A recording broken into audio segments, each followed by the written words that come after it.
Hello dear students, welcome to our YouTube channel शिक्षा तक digital. My name is Saurabh Gupta and I teach English for competitive exams. Dear student, बहुत ही अच्छा improvement देखने को मिल रहा है. आपके एक्सप्रेशंस आ रहे हैं कमेंट में और यकीनन आपको बहुत ही ज़्यादा इम्प्रूवमेंट इससे हो रहा है. और ये सीरीज़ हमारी कंटिन्यू रहेगी और एग्ज़ाम तक ये सीरीज़ हमारी चलेगी.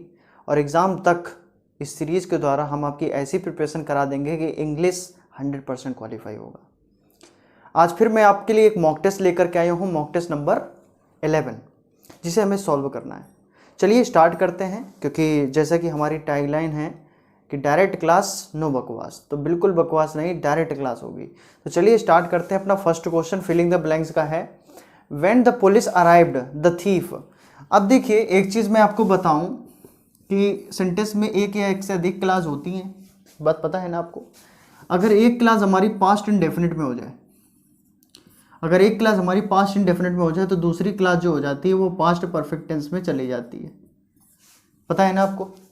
अब देखिए यहाँ पे लिखो when the police arrived the thief, और इसके बाद में बेसिकली देखिए यहाँ पे लिखा हुआ है ब्लैंक है और अवे लिखा हुआ है. अब यहाँ पे देखिए स्टॉल लिखा हुआ है. स्टॉल जो होता है वो खाना खा के आराम से टहलना होता है. ओके इसके बाद में मूव्ड तो यहाँ पे आएगा नहीं. और गैलोप्ड एक सी नंबर पे लिखा हुआ है. गैलोप्ड का मतलब होता है कि स्पेशली घोड़े जैसा चाल, तो दैट इज गैलोप्ड. इसके बाद में रैन लिखा हुआ है. यहाँ पे एक थोड़ी सी मिस्टेक और है. When the police arrived the thief, इसके बाद में हैड रन अवे होना चाहिए. यहाँ पे हैड नहीं लगा हुआ है, तो सबसे पहले तो थोड़ा सा करेक्शन करना पड़ेगा. यहाँ पे हैड होना चाहिए और इसके बाद में रन अवे हो जाएगा.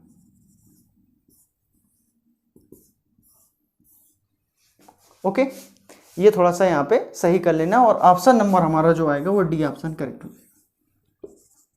सेकंड नंबर पे आते हैं. लिखा हुआ है हिज, इसके बाद में as an officer was not quite satisfactory. उसके जो आलेख, उसके जो रिकॉर्ड थे वो सेटिस्फैक्ट्री नहीं थे. तो सेटिस्फैक्ट्री नहीं थे, रिकॉर्ड, तो यहाँ पे हमारा सेकंड का क्या आ रहा है, रिकॉर्ड आ रहा है. डी ऑप्शन हमारा करेक्ट है. ओके आइए नेक्स्ट क्वेश्चन पे आते हैं. थर्ड नंबर क्वेश्चन लिखा हुआ है, फिर एक फिलिंग द ब्लैंक है.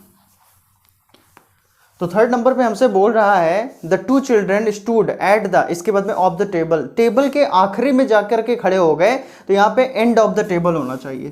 तो थर्ड में क्या आ जाएगा, एंड, यानी कौन सा ऑप्शन, सी ऑप्शन. इसके बाद में सनलाइट फिल्टरिंग, और किससे, the stand glass, stand glass से फिल्टर हो रही है. इसका मतलब फिल्टरिंग थ्रो, प्रीपोजिशन थ्रो आना चाहिए. तो यहाँ पे फोर्थ में हमारा बी ऑप्शन करेक्ट है. जैसे आप देखते हैं फिजिक्स में बहुत ज़्यादा आपने एक्सपेरिमेंट किए हुए हैं, है ना.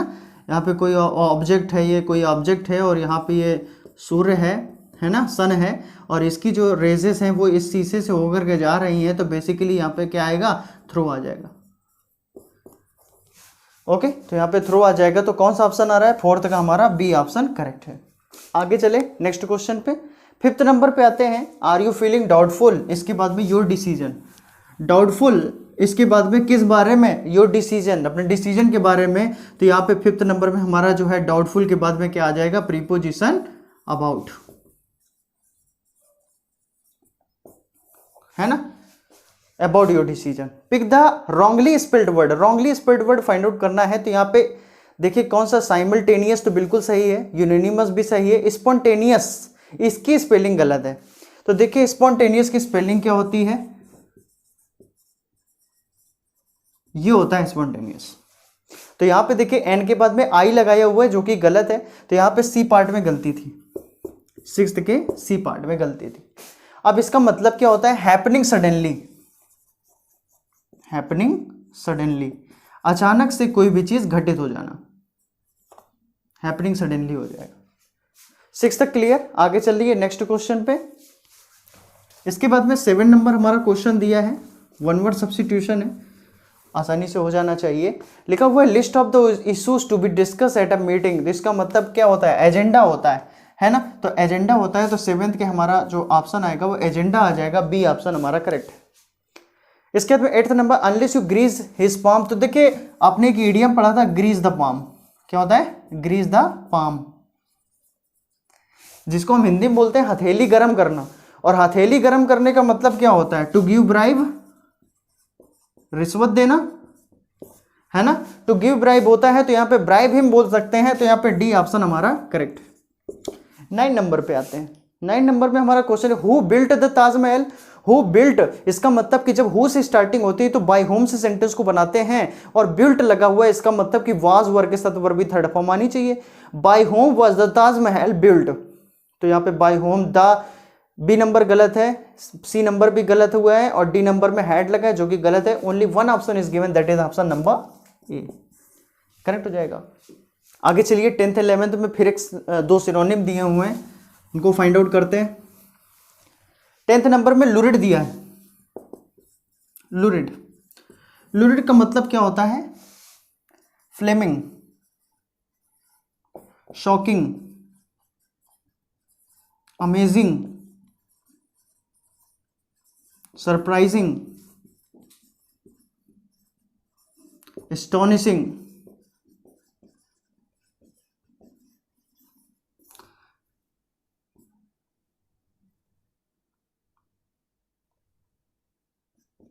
ठीक है।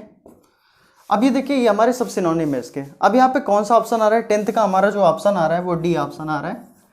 क्या लिखा हुआ है? शॉकिंग लिखा हुआ है, बिल्कुल सही है। इसके बाद में 11 नंबर पे आते हैं, पेनरी ऑप्शन है। पेनरी का मतलब गरीबी होता है, और गरीबी का मतलब फिर हमारा यहाँ पे क्या आ जाए? सी ऑप्शन आ रहा है, that is poverty. C option हमारा करेक्ट है। 11 नंबर तक खत्म। 12th नंबर पे आते हैं, जैक लिखा हुआ है, जैक का फेमिनाइन बताना है। जैक एक तरह से एस है ना, गधा। जैक है तो जैक का हमारा जो है जेनिट आता है, तो यहाँ पे हमारा बेसिकली जैकी तो होगा नहीं, जेनी भी नहीं होगा, और मेयर भी नहीं होगा, तो यहाँ पे जेनेट आ रहा है, डी ऑप्शन। तो 12th का हमारा डी ऑप्शन करेक्ट है। अवॉइड लिखा हुआ है, तो अवॉइड का हमारा एडजेक्टिव फाइंड आउट करना है, अवॉइडेबल होगा, तो यहाँ पे 13 का हमारा बी फॉर बेबी करेक्ट है। एबल लगा हुआ है, जिससे पता चल जाता है कि दिया गया हमारा वर्ड जो है एडजेक्टिव है। 14 नंबर पे नरेशन दिया हुआ, you said to your wife what are you doing, तो यहाँ हो जाना चाहिए यू आस्क्ड योर वाइफ, और दैट तो लगेगा नहीं, पहला ऑप्शन यहीं से खत्म। व्हाट और यू सेकंड पर्सन ऑब्जेक्ट के अनुसार, तो यहाँ पे वाइफ के अनुसार सी हो जाएगा, सी वॉज डूइंग, बिल्कुल सही है। बी फॉर बेबी यही सही लग रहा है, तो बी फॉर बेबी हमारा सही हो जाएगा। एक बार रीचेक कर लेता हूँ, यू आस्क्ड योर वाइफ, इसके बाद में व्हाट लगा हुआ है, यू सेकंड पर्सन ऑब्जेक्ट के अनुसार, सी हो जाएगा वॉज डूइंग, बिल्कुल सही है। बी ऑप्शन नहीं हमारा सही होगा। यहाँ तक क्लियर। आगे चलिए नेक्स्ट 15th नंबर पे 16th नंबर पे एरर दी हुई है। अब इन एरर को कर लेते हैं। 15 नंबर पे बोला है I have come to the final conclusion. देखिए कंक्लूजन कब आता है? जब लास्ट में पहुंच जाते हैं, फाइनल पे पहुंच जाते हैं। So final and conclusion cannot come together, ये साथ साथ नहीं आ सकते हैं, सुपरफ्लुअस है, इनमें एक लगाई है, तो फाइनल या कंक्लूजन। Is that clear? इसके बाद में नेक्स्ट 16 नंबर, तो यहाँ पे गलती कौन से पार्ट में? बी पार्ट में, बी फॉर बेबी में गलती है। 16 नंबर पे Kalidas is greater than any dramatist. तो देखिए जब भी सेंटेंस हमारा कॉम्परेटिव डिग्री होता है तो इसको हम एनी या ऑल से इंटेंसिफाई करते हैं, लेकिन अदर भी आना चाहिए, आना चाहिए ना, ये मैंने कई बार बताया है। तो एनी के बाद में अदर आना चाहिए, जो कि नहीं आया हुआ है। इसका मतलब कि हमारी जो गलती है वो कौन से पार्ट में? सी पार्ट में गलती है। 15 16 समझ में आ गए होंगे। 17 नंबर पे आते हैं। 17 नंबर में एंटोनिम पूछा गया है हमसे, और लिखा हुआ है ऑब्सक्योर। ऑब्सक्योर का मतलब क्या होता है? ऑब्सक्योर का मतलब धुंधला, क्लाउडी, वैग, ब्लर, ओपेक, अनक्लियर, क्लमजी, बहुत ज़्यादा और भी वर्ड मिलेंगे, बहुत ज़्यादा वर्ड इसके आते हैं। फिलहाल यहाँ पे हम जो है क्या बोलेंगे? अब यहाँ पे अनक्लियर था, तो यहाँ पे इसका अपोजिट क्या हो जाएगा? क्लियर हो जाएगा, हो जाएगा ना। तो यहाँ पे हमारा ए ऑप्शन आ रहा है, क्लियर करेक्ट हो जाएगा। Okay finish. अब इसके बाद में जैसा कि आप जानते हैं 17 नंबर के बाद में हमारा आ जाता है पैसेज। पैसेज को सॉल्व करने के लिए सबसे पहले क्वेश्चंस, इसके बाद पे पैसेज। क्वेश्चन देखते हैं। 18 नंबर पे बोल रहा है nothing else can give us joy except. 19 number बोल रहा है any one can free himself from the clutches of the difficulties if he. इसके बाद में 20 नंबर पे what has freedom undeniably offered to the citizens of India.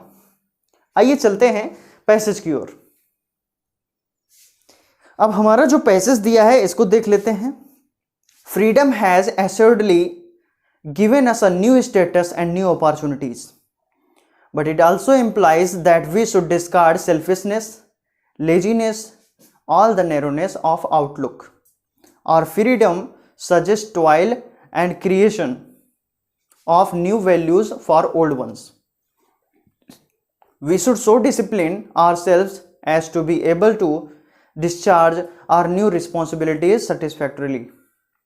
If there is any one thing that needs to be stressed more than any other in the new setup, it is that we should put into action our full capacity, each one of us in productive effort, each one of us in his own sphere, however humble. Work uneasing work should now be our watchword. Work is wealth and service is happiness. Nothing else. The greatest crime in India today is idleness. If we root out idleness, all our difficulties, including even conflicts, will gradually disappear. यह हमारा passage है और इसके हम answer को देखेंगे। तो चलिए 18 नंबर पे आते हैं। 18 नंबर पे हमारा दिया हुआ है nothing else can give us joy except service. तो यहाँ पे हमारा डी ऑप्शन 18 का हमारा जो ऑप्शन आ रहा है वो कौन सा, डी ऑप्शन। 19 नंबर पे आते हैं, लिखा हुआ है any one can free himself from the clutches of the difficulties if he discard idleness. अगर आइडलनेस को क्या कर दे, खत्म कर दे। 20 नंबर पे आते हैं। 20 नंबर पे हमसे कह रहा है what has freedom undeniably offered to the citizen of India, new opportunities. तो यहाँ पे हमारा डी आ जाएगा। ओके तो यहाँ पे बेसिकली आपको ये मॉक टेस्ट पूरी तरह से समझ में आया होगा। आज की क्लास में बस इतना ही रखेंगे और नेक्स्ट मॉक टेस्ट इससे भी ज़बरदस्त क्वेश्चन मैं आपके लिए लेकर के आऊँगा। This is all for today. आज के लिए बस इतना ही। नेक्स्ट क्लास में मिलते हैं। जय हिंद।